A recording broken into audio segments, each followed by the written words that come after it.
The White House is clarifying President Biden's comments again after he told a crowd, stay with me here, that he has cancer during his climate change address on Wednesday. You'd had to put on your windshield wipers to get literally the oil slick off the window. That's why I and so damn many other people I grew up have cancer, and why can't for the longest time. Delaware had the highest cancer rate in the nation. The White House later said that the president was referring to the past removal of non-melanoma skin cancer before he took office, which would mean he had cancer, not I have cancer.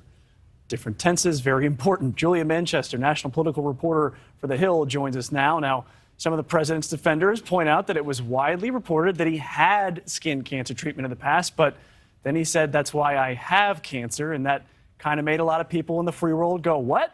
So does this raise alarm for you, whether it was an error of tense or something they're not being honest with us about? You know, I don't necessarily think it's something they're not being honest with us about. I think if we step back and look at this, we see that this is just another flub that the president made when it came to tenses. But you saw the Republican National Committee, for example, tweet out, asking if Biden had cancer. So this was definitely giving fodder to his critics, and it feeds into that narrative, Mitch, that his conservative critics really push, that he makes these verbal flubs quite a bit. And this is just another example of it. So I think you are definitely going to see Republicans use this as an example that, he may not be, mentally 100% or, completely up to doing the job physically and such. This is something they have very much tried to tout as a way to, sort of chip away at his credibility. Of course, the White House very much maintains that he is in good health, that he is obviously 100% with it. And this was just a matter of him referring to the past. However, the tenses issue is major. Well, I'm curious, though. It's not that maybe they're being dishonest with us at the White House, but this is a campaign issue almost, and not just whether or not he has cancer, but we saw Republicans do this with Hillary Clinton. She's unhealthy. She is dying, I think was one of the reports, but she wasn't.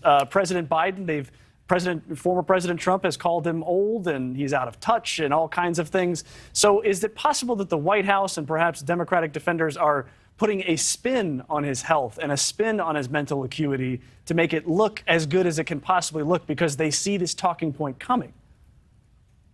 They see this talking point coming, and I think they're obviously very well aware of his age. Biden will be one of the oldest presidents once he turns 80, and that's pretty unprecedented to see someone of that age in as stressful and as demanding of a job as president of the United States. And, on that point, though, Mitch, we see Republicans and Democrats doing this together to each other. We've seen it throughout campaign history. For example, we saw it with Hillary Clinton in 2016. We've seen Democrats accuse President Trump of being unhealthy and having very unhealthy habits. And of course, going all the way back to 2008, you had then Senator John McCain, who was running for president, and a lot of Democrats and critics questioned his health, given his, very traumatic experience being held prisoner during the Vietnam War and his age. So this is definitely a political talking point you hear between Republicans and Democrats. And I think that mistake that the president made yesterday, Republicans are certainly trying to spin it,